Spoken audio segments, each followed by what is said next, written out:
इसीलिए विकास भी हमारे लिए बहुत खास हैं और ये खास ही नहीं बल्कि दिल के अंदर रहते हैं और हमेशा रहेंगे, क्योंकि इनका प्यार मेरे लिए निस्वार्थ है। कोई स्वार्थ ही नहीं है इनको मेरे से, खेसारी मुझे ये दें वो दें, इनका ये ले लूँ।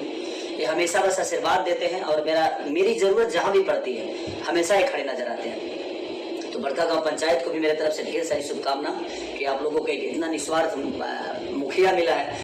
देखिए, खेसारी लाल यादव जी अपने प्रिय मित्र विकास सिंह मुखिया का जन्मदिन मना रहे हैं दिल्ली के एक होटल में। जी हाँ दोस्तों, मैं आपको बता देना चाहता हूँ कि खेसारी लाल यादव चुनाव प्रचार के लिए दिल्ली गए हुए हैं और उनके साथ में उनके पूरे टीम भी गया हुआ है। उसी टाइम खेसारी लाल को पता चलता है कि आज विकास सिंह का जन्मदिन है।